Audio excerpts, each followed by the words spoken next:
What a great time to be an SUV brand. Well, such are the good fortunes at Land Rover, where their growing lineup is ripe for countless variations of 4x4s, including this gorgeous piece of art, the all-new Velar. Land Rover's product portfolio is marketed under two separate lines: Discovery for mid-range luxury shoppers and Range Rover for the upper end. And the Velar slots both price-wise and dimensionally between the entry-level Evoque and the athletic Sport in the Range Rover line. Having just gone on sale late last year, the Velar has already taken over the top spot in Land Rover sales. It's resonating with consumers, and it's easy to see why. It's dubbed the avant-garde Range Rover, and it's oozing with sophisticated personality.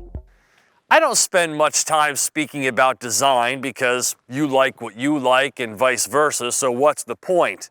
But the Velar's stance is so strikingly different and concept-like that I think it's worth discussing. It truly is a stunning SUV.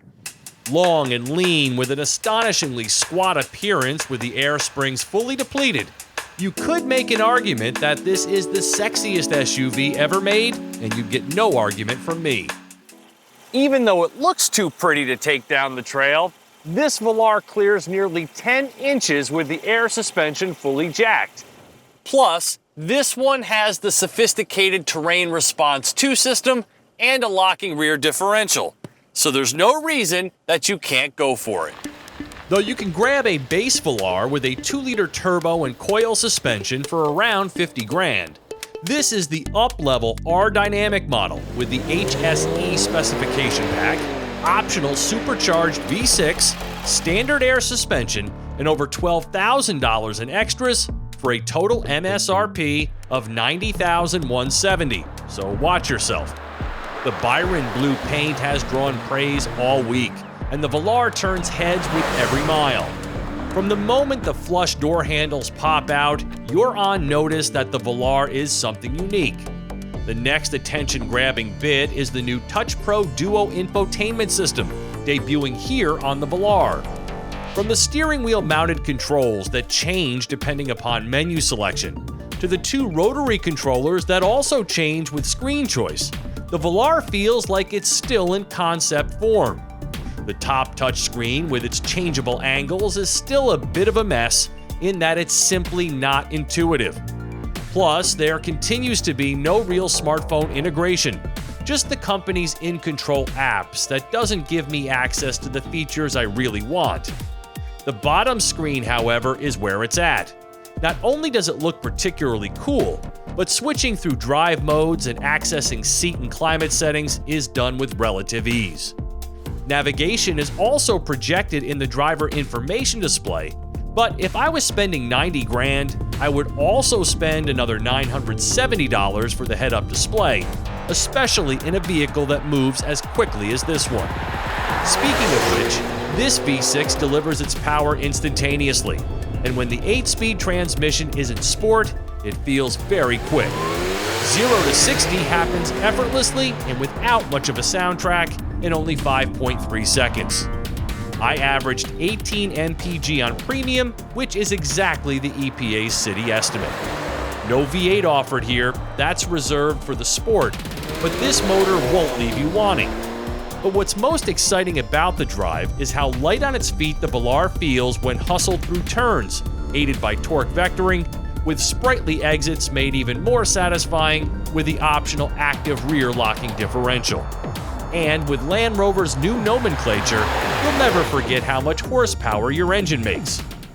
The seats are living room comfortable, the cabin is Lexus quiet, and the supercharged V6 is ready to go whenever you are. Switch over to dynamic mode when you desire more sports car-like handling, where the Velar's aluminum-intensive body keeps the weight down and the agility high. Now on these optional 20-inch tires, the ride is pretty firm, even in the auto setting. And this particular tester drives with a tram-lining effect that requires more attention to the steering wheel than is normal. Nevertheless, I could drive this Velar all day.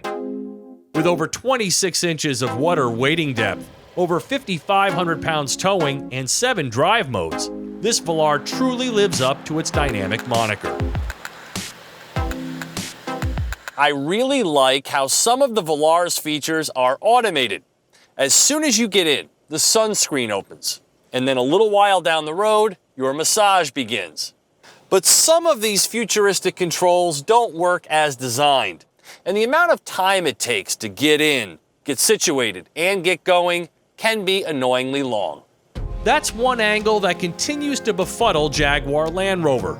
I want all of these electronics to boot up immediately, not have to sit in the driveway and wait to make my selections. Plus, the driver information display menu is laggy at best. Sometimes repeated button pressing resulted in nothing at all.